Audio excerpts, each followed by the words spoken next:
You're listening to the Build-ify Method podcast, where we're all about mindset, systems, and profit.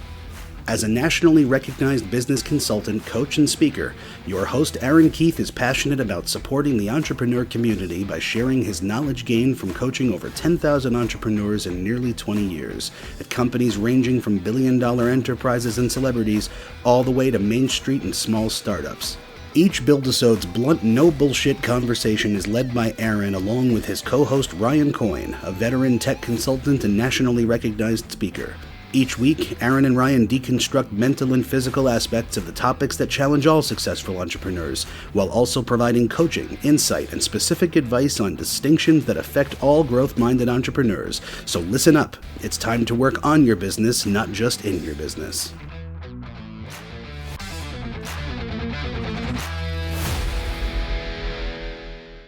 Hello, everyone, and welcome. My name is Aaron Keith, and I am joined today by my co-host, Ryan Coyne. We have a really special guest that we're very honored to have with us today. So, Ryan, please tell us who we get to work with today. Aaron, I couldn't be more pumped up to introduce Mr. Alec Stern. Alec Stern is an entrepreneur, speaker, mentor, and investor. He has become known as America's startup success expert for performing hundreds of keynote speeches worldwide and for his popular sessions at top conferences like Secret Knock, CEO Space International, City Summit, Power Team International, and Habitude Warrior. He's been a co-founder or founding team member of 8 startups with 5 exits, 2 of them IPOs and 3 of them acquisitions. As a primary member of Constant Contact's founding team, Alec was one of the original 3 who started the company in an attic. Alec was with the company for 18 years, from startup to IPO to a $1.1 billion acquisition. He was selected to the Influence 100 Authority list by Influence magazine, and in 2020, he was a 2-time Visionary Award winner at top conferences for his success as an entrepreneur and for his work helping startups and entrepreneurs. Alec, wow, with a resume like that, thank you so much for joining us. My pleasure. It's great to be here with you guys. I look forward to chatting. Absolutely. So the first question that I have for you both is, culture is such a pivotal component to an organization. And a little birdie named Aaron told me that you're really into this topic.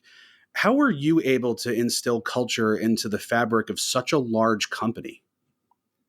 Yeah, so I mean, it starts from the beginning. You know, when we had three in an attic, and you know, we all were passionate about small businesses. We were passionate about the very small businesses on Main Street, which were all over the world, and we wanted to make a difference with offering something that would help them, meet their goals and objectives in growing their business.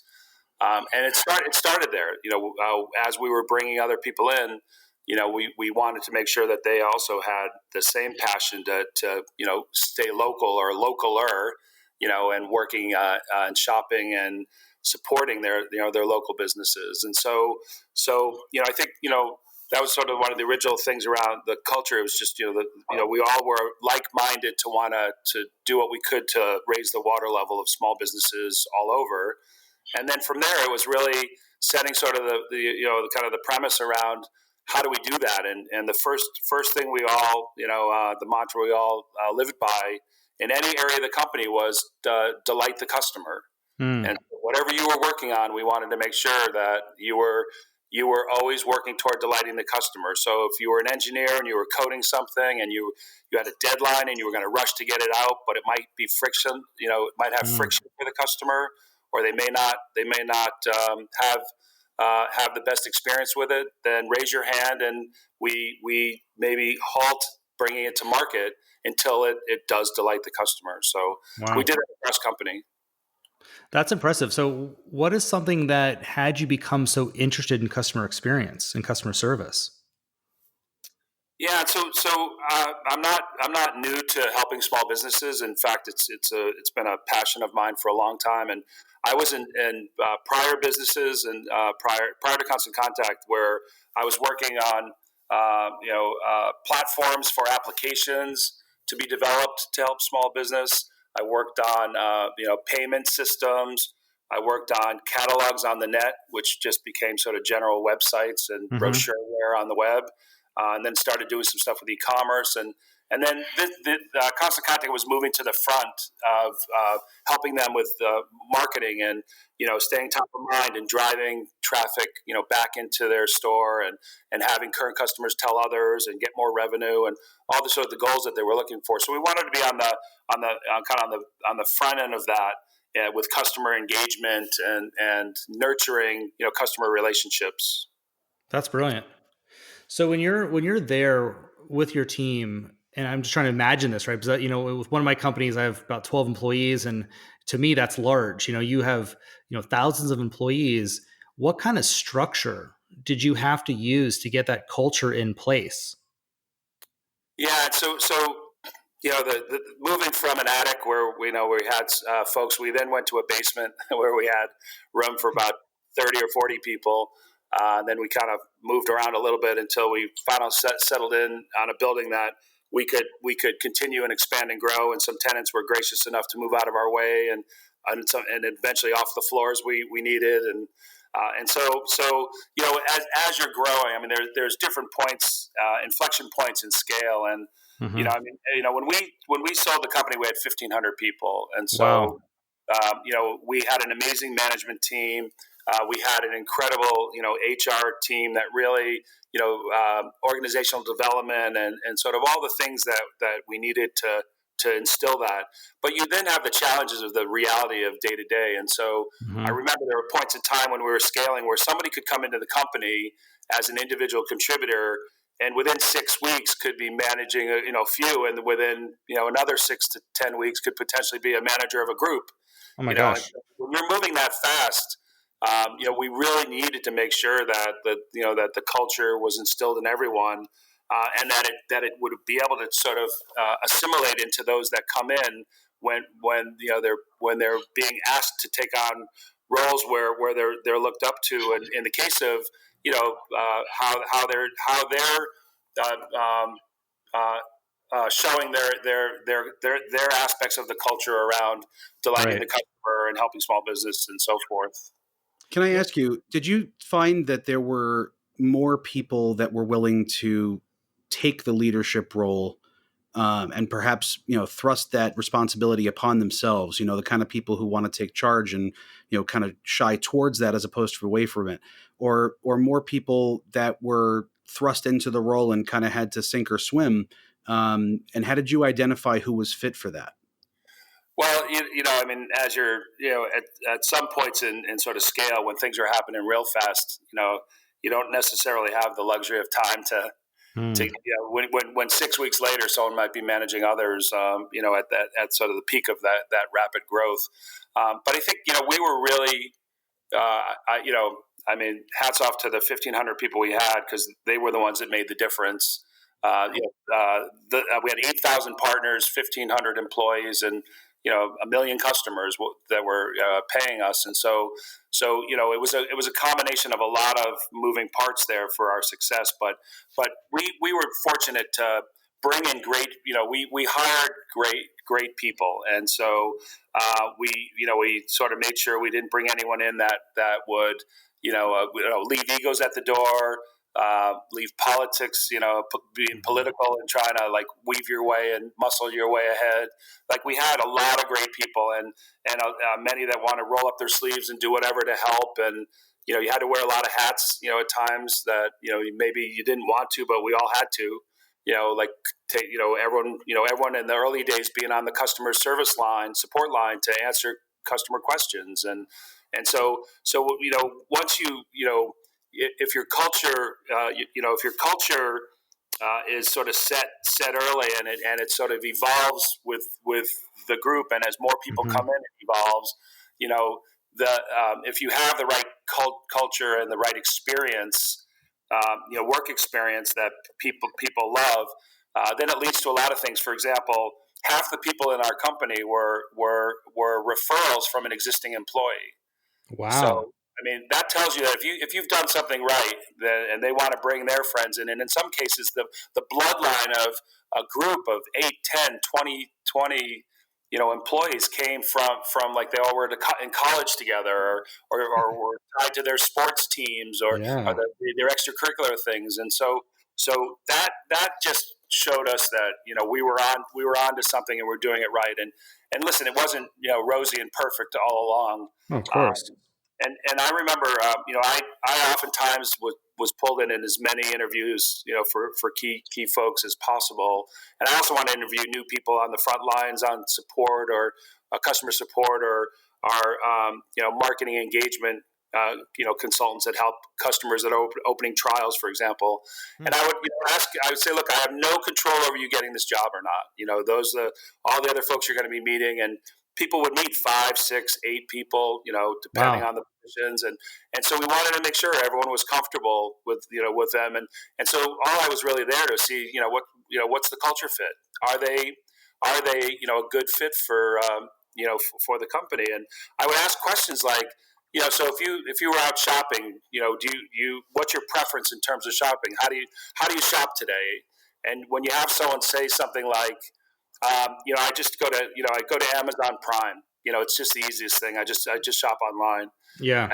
And then I'll say, would you ever go down like Main Street where near where you live and either partake in going into galleries or restaurants or salons or whatever businesses. And when someone says, well, no, I just don't really take the time to do that. I just rather kind of just be quick about, then you say, okay, well, I'm not sure that's going to be a good culture fit because the customers that we're serving are small businesses on Main Street. Right. And so we would learn and, things about folks. And if we had a lot of people interviewing them, then we get a consensus of a group as opposed to just one person potentially making a decision on a hire, unless we'd have a few if it's a situation where they were known already or coming in through a bunch of other current employees that they knew this person well.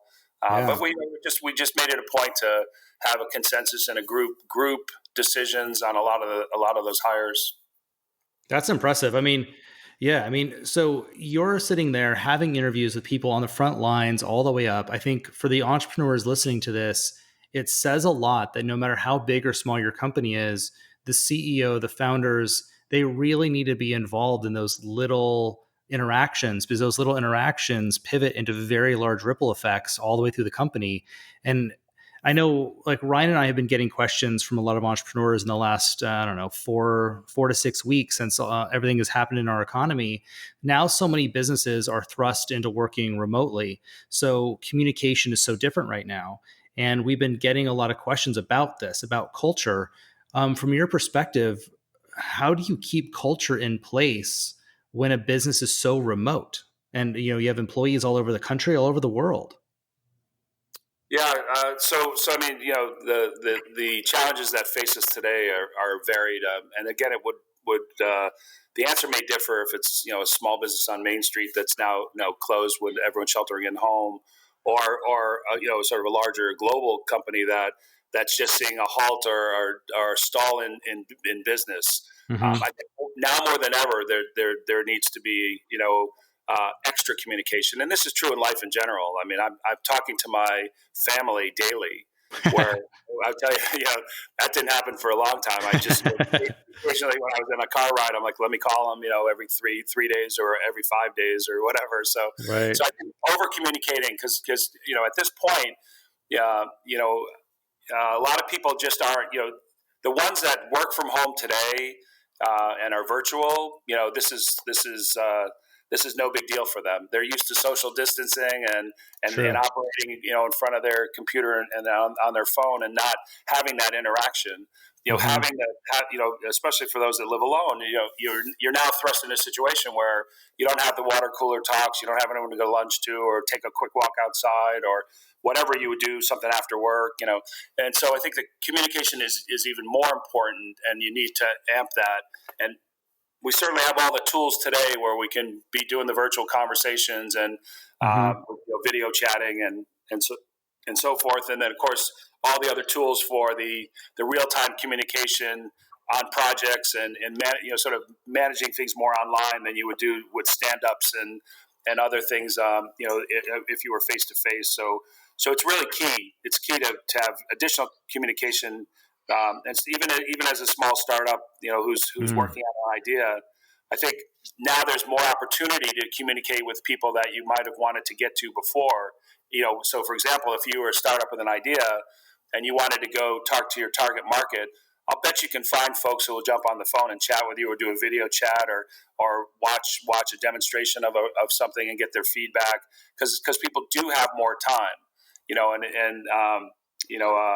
I'm just surprised. I'm just sort of surprised that the opportunity that exists with taking ideas forward, because people will be more accessible, whether it could be an investor, it could be a mentor, advisor, Right. or a coach, or an employee, or a customer partner. Mm-hmm. Like you can get a hold of folks, and they'll afford you some time now, probably more so than if they were in the day-to-day tactics and really busy. I agree. Yeah, I agree. Wow, the amount of insight that you're sharing is just screaming experience. I got to thank you for incredibly thoughtful answers, just generally. Appreciate that. Thank you. So to follow up on that, can you share with us why you chose to leverage channel partners, or what we sometimes refer to as business alliances, to grow Constant Contact? Oh yeah. So one of the things that most people don't know is that when starting Constant Contact, going out and talking to different people about investment or loan, bank loans or this, that, or the other, everyone asks the question, how are you going to scale? How are you going to grow this thing? And they would say things like, no one sells to small business. It's really hard to go door to door. Nobody, no one's going to use an email marketing tool. They have an inbox. Like, why would they use a tool like this? Like, I could give you 1,000 things that they would say that would be sort of the objections as to why they think we wouldn't succeed. And of course, our going out and talking to small businesses and hearing what their goals and objectives, and if we met those, they'd say that they definitely would be interested in what we're doing. That gave us the motivation sort of to proceed and not take. No means not now to me. Yeah. Like anyone I want to hear, it means not now. And even as a kid, if I said, "Mom, can I have some ice cream?" She's like, "No." And I just knew by the end of that day or night I would get some, and I did. So I just moved that into the business realm to just say it's just not, the timing's not right, or whatever it may be. But when we started, my background was channels, and I had success in doing that with some startups before Constant Contact. We set out to do channels, and had built up a great smart team that we went out and assessed all of the types of channel partners. And as I mentioned, when the company sold, we had over 8,000 partners in place, which would be alliances or partners, or channel partners, or business partners, or kind of how all the names kind of lead back to trusted resources and other organizations that your target customer is hanging out with. Yes. And how do you get exposed to your target customer through another intermediary? So instead of one-to-one going out and talking to small businesses and closing them one-on-one, we had to do a one-to-many, where we could get exposed to a lot from those partners. And so we were setting up large and small, partnerships, alliances, et cetera, in the earlier days. And so when we started out, I got 4 customers to just validate, get feedback, brutal, honest feedback. And the only way you get that is, don't go to someone you know, don't go to someone you've done business with, don't go to a family member, Right. Go to someone you've never known and done business with, and you'll get brutal, honest feedback. And so we were able to do that with 4, and they also turned into being early, sort of case study references. So as we were going out to land channel partners, they would say, "Well, do you have any references?" I'm like, "Well, I'll give you 3." And they're like, "Do you have any more?" I'm like, "I'll give you 1 more." And no one asked for a 5th, thank God. So Yeah. and so don't tweet that, but the secret was just we just had enough to convince folks that we would be the right digital marketing and email marketing solution for their members or their customers, which ultimately were our target market. Okay. That's great. I mean, my entrepreneur heart is so happy right now with this conversation. We talk a lot with small, medium-sized companies, and I can't tell you how often I run across entrepreneurs when I'm looking at their marketing plan they just don't have much or anything going on with their channel partners or their business alliances. It seems like this blind spot that a lot of entrepreneurs, for whatever reason, just ignore or don't give a lot of credence to. And I love the fact that someone of your knowledge and status has validated the power of this and how you're able to leverage it from conception all the way up to here. I mean, 8,000 channel partners. I mean, this is mind boggling to me. Like literally, I'm having a hard time wrapping my brain around how that came to be, but that is beautiful, like so beautiful as a business. I hope all the entrepreneurs that are listening right now are are taking some serious notes and are going to start to follow up on this and start to work on their business alliance sector of their company. It is so powerful. Yeah, I'll just give you 2 points around that, and I Please. appreciate that the kind words. The first thing I would say is that when someone asks you how are you going to scale, the answer is not hire 100 salespeople, which a lot of people think it's just we'll just get more salespeople and they'll go bang on doors and we'll I mean, when there's 30 million small businesses, associations, and nonprofits in North America, you're not going to go knocking on doors of 30 million. You don't have enough revenue to go do, the air cover marketing, which, today you'll see ads on, and hear ads on radio, see ads on TV for Constant Contact. They're playing all the time on at least 5 to 7 stations in any sort of secondary or major city. And so you don't have the flywheel has to get going. You've got to get your revenue up, and eventually you'll have the funds to do that. So first and foremost, this is the answer to scaling. And so the second point I would make is that for the average business out there, it doesn't matter what. I've tested this with everything, every different type of business, product, service, nonprofit, association, member org. There's at least 15 categories of channel partners or alliances that you could work with. And each business has got to be different, but ones in the same space will be similar. So, for example, the one that everyone shares, no matter what you do, is association and member orgs. And so every business gathers groups, national, regional, local. There's groups gathering of your target market that are getting together, and if they're like-minded, like restaurants, the National Restaurant Association, realtors, National Real Estate Association. I've spoken at all of them. They get together, and so there's opportunities for you to since we're all doing something different here. Like you wouldn't be starting your business unless you were doing taking something that exists today and doing it better, or creating something new that didn't exist before, like we did with Constant Contact. Airbnb, Uber, etc. And so you're in one of those camps. The majority are seeing a product or service and just executing on it better. Take what you're doing that's unique. Don't give away secret sauce, but package it up as best practices. And all the associations and the member orgs will welcome you in to teach their members, which are your target customers, how to succeed in business, or advance their business, or gain more customers, revenue, whatever it may be. And so all of those organizations will say, well, we don't allow vendors in to speak and so on. Well, I'll tell you, I have more lanyards, which took up a whole wall in a conference room that was dedicated to me, of all the lanyards of all the keynote speeches I gave over the years. As a vendor coming in, speaking, but providing thought leadership and best practices. Wow, that's awesome. Yeah, those are all the real trophies we want. Is that people wanted to know, what I could share with them and how I could help them improve their businesses. It sounds, what's coming between the lines for me and what I'm really hearing from you is a deep passion for helping others and for sharing that kind of wisdom to see others be able to do what you want to do, which is to provide a pleasant experience. Correct. Yeah, no, you're exactly right. There's a lot of learnings in this, and as I mentioned, there's those 15 categories on the alliance side, and so I gave everyone one. And then when you look at just association and member orgs, you could find the association of what you're doing, and there's a bunch of them that people are paying a membership fee to get into, read their publications, hear their webinars, their podcasts, their interviews, get their magazine, go to their conferences and hear talks.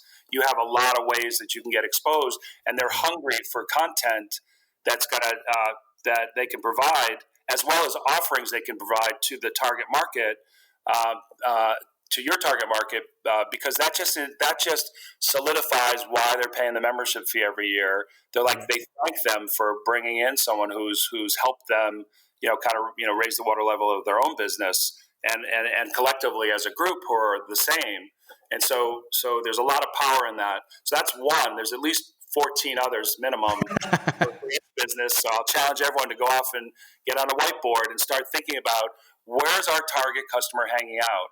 What are the trusted resources that they're leaning on to learn about products and services like us? There's influencers, there's bloggers, there's all kinds of folks. There's also complementary products and services.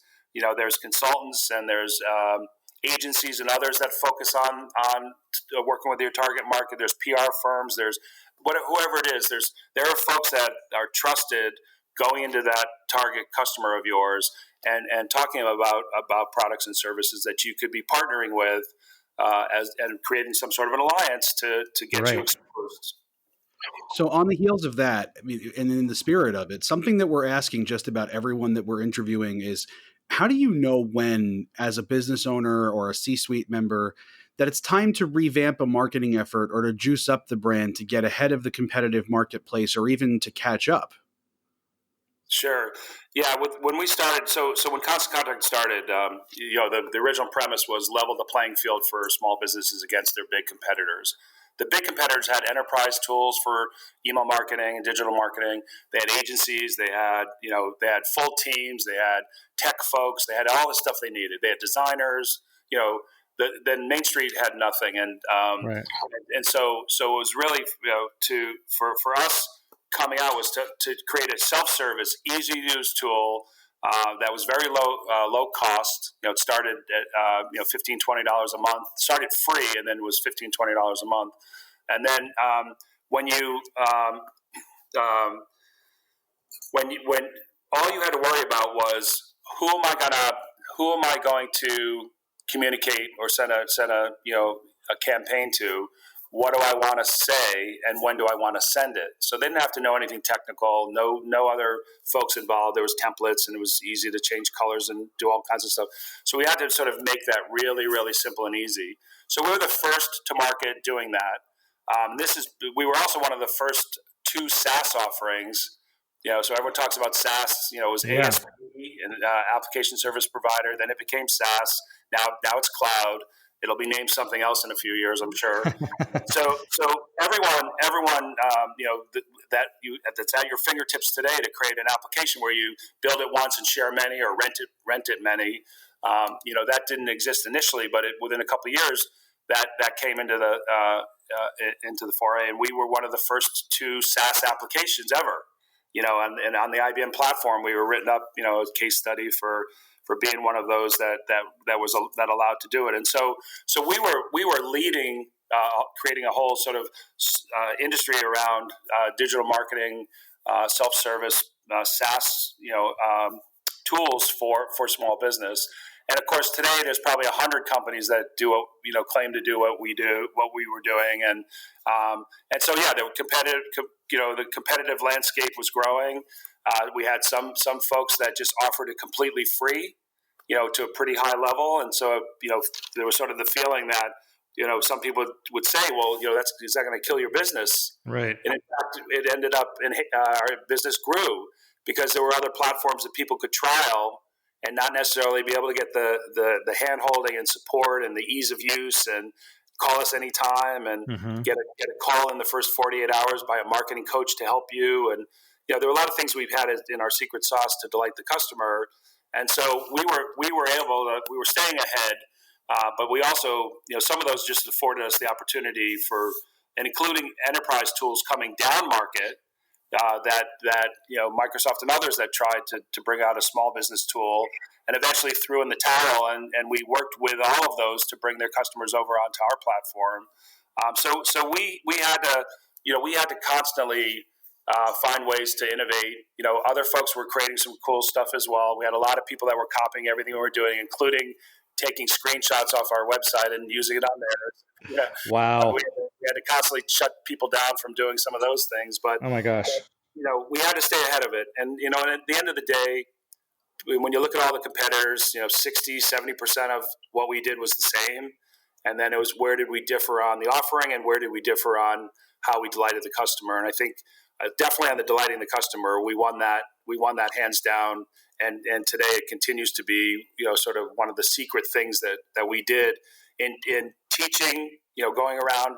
We did over 7,000 events a year where we taught small businesses for free how to put this into the fold, or how to take it to the next level. And others try to spin up their conferences, but everyone was trying to sell people. So we had a great way about it. With millions of small businesses that we would have FaceTime with, and then we lived into the experience. I think better than anyone. And functionality. It was a functionality war of who had the better features here, there, and everywhere. But that's to be seen. With any market where of course, and I think that everything that you're saying serves to underscore that whether it's business performance or education, even athletics, right on down to any topic you can imagine, this is no different. It comes down to effort. Mm-hmm. Right. And commitment, and, having integrity to your brand pillars, which for you, delighting the customer sounds like it was the biggest one. And that really worked out for you well. And I love, like, Alec, you talking about this makes me so happy to see that there's this, very large industry leading company that started small and has become this industry leader. And the culture is so important to you. The customer experience is so important to you. And what I think entrepreneurs really need to hear, and I want to make sure I'm underlining this right now, is that customer experience is everything. It's not this thing you think about later. It's not something that you hope exists. It's something that you put all your time and energy in, because it's the differentiator. There's so many business owners out there that are just trying to produce money. They're so focused on the money, and they don't understand that it's the experience to focus on. Money happens. Money is an end result of something. It's not the thing to focus on. So it makes me so excited that you're underscoring that for us. It's just really amazing. It really is. I appreciate that. And the thing I would say there is that, most people live in the world of taking a prospective customer, so a suspect to a prospect to a customer. Mm-hmm. They live in that continuum, or the funnel, if you will. But then when you move from customer to repeat customer to fan to raving fan, like that, if you have a great customer experience and you surprise and delight, and you create wow moments, and you do things for the customer, they get on this happy path with you, and you can track that happy path in a myriad of different ways to see if it's staying constant, or it's going down, or it's going up, and mm-hmm. and you can see it when it changes. What did you do? Did we ignore our customers for a while, and then some just sort of faded away, or did we bring out something that changed what they were doing before, and they're not happy? So you got to survey and get feedback. But the bottom line is that if your customer experience is something that delighting the customer is something that's a mantra for the company, then everything you're doing is going to make sure that the customer will be happy, and you want to make it frictionless, and you want to make it something dynamic, and that they see there's great value. You want to be surveying them and getting their feedback and including them in the decisions of what we're going to do next, or as we're enhancing, what features do people want, and this, that, and the other. So all of that is important. But one of the key things that it results in, which we saw at an incredible level, was 50%. So half the business in Constant Contact was referral. Wow. And so that's either someone talking to, like, hey, what are you using? Well, we use Constant Contact, or they saw a good looking email in their inbox and scrolled down and saw our logo. And so 50% of our business came as that sort of referral. That's amazing. And so I don't want to use the term viral today, but good call. And so referral is the word, I guess, of the week, or the month, or whatever. But so we because half the business came from that experience being felt by our customers, or are creating an award-winning offering that they used, and then people that saw it liked it, is just really powerful. And everyone says, "Oh, I want to get more referrals, and I want my customers to tell others." Well, if you're not giving them a great experience, they're not going to, and eventually they won't be on a happy path, and they'll sort of you'll leave. A lot of times you leave the customer alone because we got to go get new Right. prospects. Well, your best prospect is your current customer, Absolutely. because of the relationships that they have. They're a trusted resource that their other people will listen to, and then come to you. And so it's really important internally and externally that you live into this, because it comes back in spades if you do it right. Yeah. Well, this has been brilliant so far. So I want to shift gears. So we've been talking very logical business. I want to kind of shift gears now and kind of get into some kind of unconventional questions that a lot of entrepreneurs aren't necessarily talking about. So morning routines is something I'm very passionate about. My morning routine serves me very well. It's been a huge part of my life. My first business coach taught me my morning routine when I was 21, and my business coaches and spiritual teachers since have been really working and honing that routine over the years. And I'm just curious. I don't know the answer to this question, but do you have a morning routine or something that you do that keeps you grounded, keeps you focused on the things in your life that matter to you? Yeah, so I do have. There's some things that matter to me a lot, unfortunately, I just lost my sidekick, pup. But my Aw, morning routine, my 3 times a day routine was to take him on a long walk, and we've got just beautiful landscape to see, and in Boston, that I would just get lost in a walk, and many times I would just put my phone on mute and just check if something is important. If it's vibrating, I'll look and see if I need to take the call. But I try to check out, and it was like my own sort of form of just head clearing yeah, and sort of almost meditation on the fly, if you will. But I do. There are things that I'm passionate about that I also try to weave in, not necessarily every day, but as often as I can, because it's my runner's high, where things, getting out on the water, whether it be sailing or boating, and mhm. and also I'm a drummer, so if I get Oh, okay. anything with music, I'd often put on music and bang away, or I would try to just incorporate the things that I love, to just step away from it, and so I think one of the things that we get caught up in not stepping away. Often, I try to have a routine to when I go to the bedroom, and the phone doesn't sit next to my head. Good. I try to Looking I'm slowly detaching myself to move it further and further away. it's important. I mean, listen, my friends know this. I've never had email on my cell phone in the history of my 20-year entrepreneur career. Never had email on, never will have email on my phone. Yeah. So Wow, that's a good one. so I want to acknowledge you and then ask you one kind of send off question here because of I know we're running tight on time. So what I want to say to you is, listen, it's one, thank you for taking the time to be with us. There's so many people that I'm sure want your time and energy, and I want you to know that Ryan and I and everyone listening, we really, really honestly appreciate you.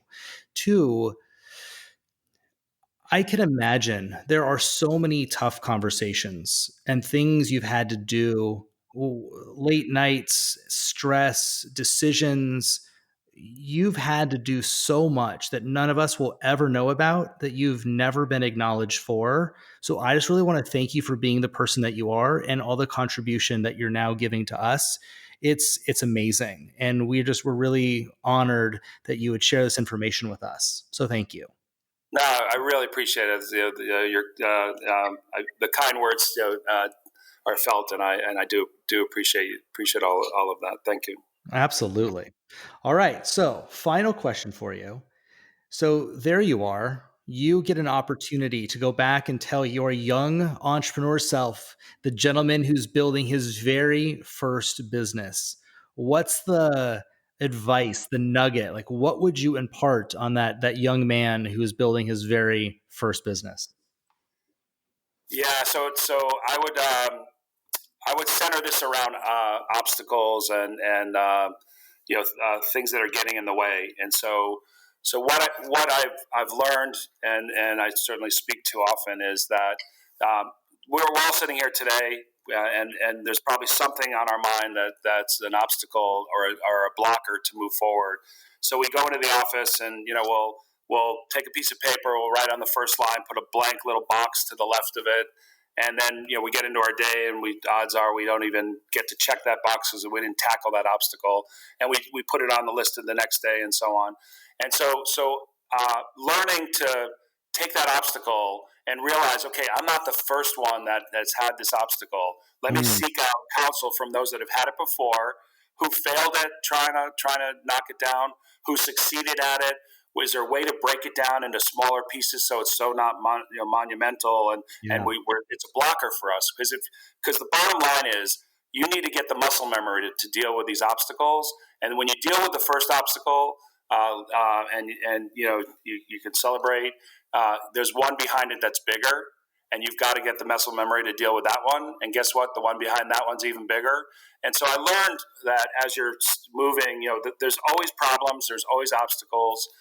One, I laugh things off as much as possible in life and find everything in life. And I hate to say, and even some of the worst scenarios, but it's like that's how I deal with things. And I get others around me because we get the endorphins going, and then we can clear our heads a little bit and then figure out how do we tackle it. So when I used to carry that stress, I used to have that weigh on me. I would put this thing down on a piece of paper 5 days in a row and not touch it. And finally I realized that I can't move forward if I don't clear those things. And so it's really important to get that muscle memory and the process that you would use to knock them down, because the bigger ones that are behind it, you won't be so monumental. And this is what causes most startups to fail and most entrepreneurs to throw in the towel. They're like something hits and they're like, okay, this is it. And you know what? It's not. Just deal with it and get it done. Get it out of your way and just be ready for the one that's sitting behind it. This happens in everything in life. In the football analogy, someone kicks off and the receiver's in the end zone and gets it, and he starts to run out. Do you think that the first person he's got to run into is going to be his biggest obstacle? No. Behind that knows where the direction he's running and can line up to try to tackle him, and he's got to avoid that one. You know what? The three guys behind him, that are going to tackle him are really set for it. So when that guy can go from one end zone to the other, 100 yards and score a touchdown, that's obstacle handling at its best. True. Well said. Very, very powerful. Very powerful. Alec, is there anything that you would like to share that you're working on, or a cause that maybe you're supporting right now? Anything that you want to plug before we say goodbye? Yeah, and I appreciate it. So folks can find me also just at Alec Speaks, ALEC Speaks, SPEAKS, AlecSpeaks.com, and it does outline just some more stuff about what I'm involved with. I'm about looking at large, billion-dollar markets that are 75 years or older, where innovation hasn't really entered into the mix, and so I've teamed up with two other co-founders, and we've created an innovation think tank, and we're creating manufactured products for medical device, consumer, and also B2B. And so we're out disrupting markets. So we created, for example, a cane and a grasper. So, the reaching grasper to pick up stuff, and then the walking cane. Yeah. And we put them together, and we have a patent for a concealed grasper inside a cane. It's called the Reacher Grasper cane. And so we decided we were going to create the best grasper, because the ones that in the market were terrible. They broke, pretty quickly. And then the canes are all those, we're all used to that gray-handled one that you get in a hospital or facility. Well, there's obviously room for a lot of improvement. And so we put those two products together, patented it, and brought it to market, which gives somebody their mobility and their independence and also convenience back. Yeah. And so they're, you go into a store and you can't reach something, you can grab it or pick something off the floor. In the case of my mom, she had her both knees replaced, and couldn't really get down to the ground very easily. And she walked out to her car and dropped her keys and had to wait 20 minutes. Oh, no. Someone could come, and pick the keys up for her. And she didn't want to leave the car with the keys sitting next to the car because that's potential for someone to want to take a nice joyride. So she waited. And so when after creating this product, she is one of our biggest spokeswomen for it because she's constantly dropping things and she just loves that, hobble along with a cane, and then she can be independent and do what she needs to do. So that's working on things like that, which are making a difference to kind of what's out there today is kind of the focus. And there's some other ones we're working on as well. And so that's kind of been my passion to co-found some of these entities to solve some of those problems. Well, thank you so much for sharing that with us. And I know we've given you, a couple of thank yous, but I just want to give you one final one from Aaron and from myself, and for joining us today on the Build-ify Method podcast. We'll make sure to put your contact information in the show notes so that if people do want to reach out and learn more about you or to find out more about the Innovation Think Tank, they absolutely can do so. I want to thank everybody for joining us today on the Build-ify Method podcast. We're trying to build a community of like-minded entrepreneurs just like yourself, listeners, so make sure to please give us a like and a subscribe and leave us a review. It does help other people who are trying to get access to the tools and information and wonderful quality guests like Alec that we're trying to share every week, have access to that information and the ability to augment and grow their own businesses and experiences. We look forward to talking to you very soon and hope everybody has a fantastic rest of the week. Goodbye, everybody.